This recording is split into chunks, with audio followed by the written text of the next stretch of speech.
Uyuşturucu madde kullanımı her geçen gün daha çok yaygınlaşıyor. Gaziantep'te son yıllarda uyuşturucu kullanımı özellikle genç nüfusta hızlı bir şekilde artmaktadır. Uyuşturucu kullanım yaşı çocuk yaşlara kadar düşerken kullanım oranları da sürekli artmaktadır. Uyuşturucu madde kullanımı Gaziantep'in en büyük sorunlarından birini teşkil etmektedir. İnsani değerleri kaybettiren etkenlerin başında gelen uyuşturucu madde bağımlılığı gelmektedir. Uyuşturucu madde bağımlılığı toplumda şiddet, istismar, hırsızlık, gasp, adam öldürme ve fuhuşa varıncaya dek her türlü suçun artmasına yol açmakla birlikte toplumun rahat ve huzurunu da büyük bir oranda tehdit etmektedir. Artan uyuşturucu madde bağımlılığı konusunda yeterli önlemler alınmalıdır. Gaziantep'in kenar semtlerinde ve sokak aralarında yaygınlaşan uyuşturucu illetine karşı yetkililerin daha sıkı önlem alması gerekir. Kentteki kimi mahalleler adeta madde bağımlıların meskeni haline gelmiştir. Uyuşturucu illetinin daha fazla yaygınlaşmaması, gençler ile çocukların uyuşturucu bağımlısı olmaması için en önemli görevler yetkililere düşmektedir. Uyuşturucu geleceğimizi tehlike altına alıyor. Uyuşturucu kullanım yaşı 13'e kadar inmiş ve uyuşturucu satışları açıktan yapılmaktadır.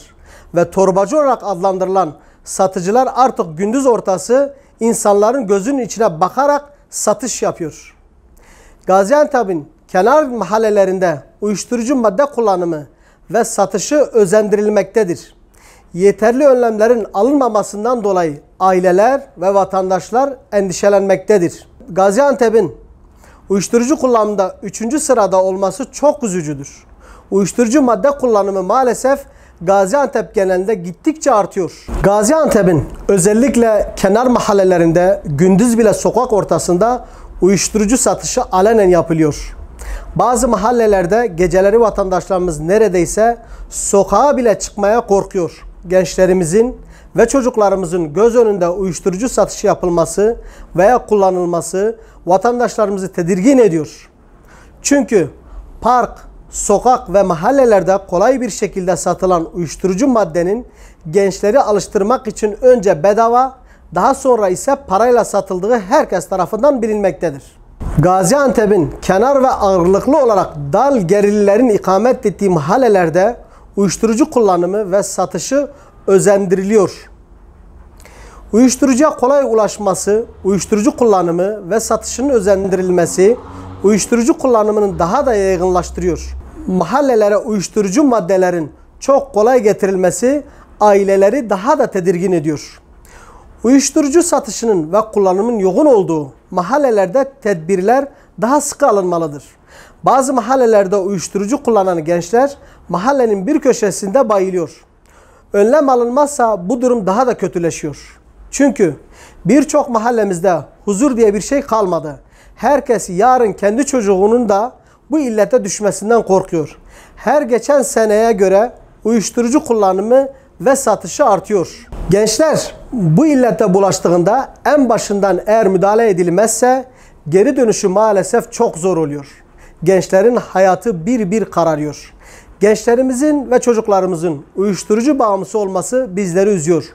Bu konuda elbette herkes önemli görevler düşüyor. Ancak en önemli görev yetkililere düşüyor. Uyuşturucu bataklığı bir an önce kurutulmalıdır. Madde bağımlılarının suça bulaşma oranları her geçen gün artmaktadır. Uyuşturucu madde kullanımı suça eğilimin bir parçasıdır.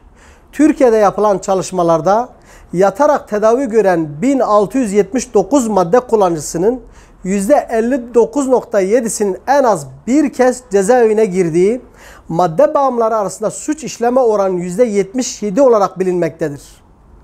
2014-2021 yılları arasında uyuşturucu suçlarında %122 oranda artış yaşandığı ve yaklaşık 1.8 milyon kişi hakkında şüpheli sıfatıyla işlem yapıldığı ifade ediliyor.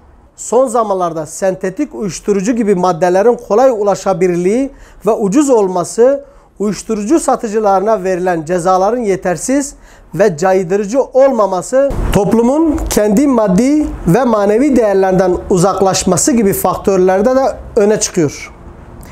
Uyuşturucu ile mücadele kapsamında yapılan operasyonlara rağmen uyuşturucu kullanımının ve satışının artmasının dikkat çekmektedir. Polis ve jandarma tarafından gerçekleştirilen operasyonlarda yüksek miktarda uyuşturucunun ele geçirilmesine, yüzlerce kişinin gözaltına alınmasına ve tutuklanmasına rağmen uyuşturucu kullanımıyla satışının önüne geçilmemesi birçok kişinin madde bağımlısı veya satıcısı olmasını önleyemiyor.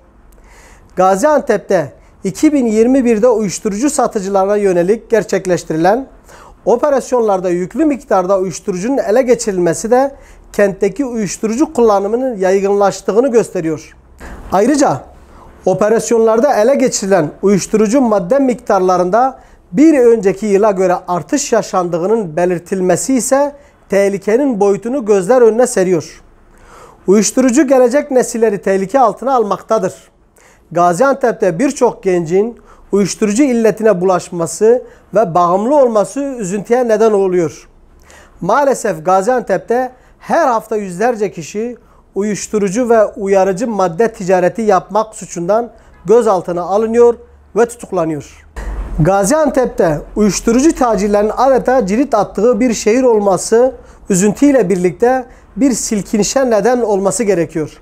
Sadece bir haftalık bilançonun bu kadar olması çok korkunç olmakla birlikte kullanıcı ve satıcı olsun fark etmeksizin uyuşturucu illetine bulaşanların sayısının nedenle arttığını gözler önüne seriyor. Ayrıca bu durum bağımlılıkla mücadelede de yeni ve etkin yöntemlerin hayata geçirilmesinin önemini ortaya çıkarıyor. Yetkililere başta olmak üzere kentteki siyasi partiler, STK'lar, alimler, kanaat önderlerini, aileler ve halkımızın uyuşturucu ile mücadeleye davet ediyoruz. Bu konuda herkes üzerine düşen görevi yerine getirmelidir. Uyuşturucu bataklığına düşenler bizim çocuklarımızdır. Çocuklarımızı bu illetten kurtarmak için yoğun çaba gösterilmelidir.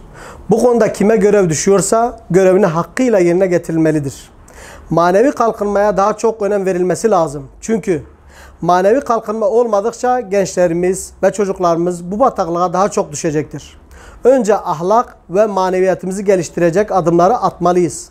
Bu adımları atmadığımız müddetçe uyuşturucu kullanımı ve diğer kötü alışkanlıklar artar.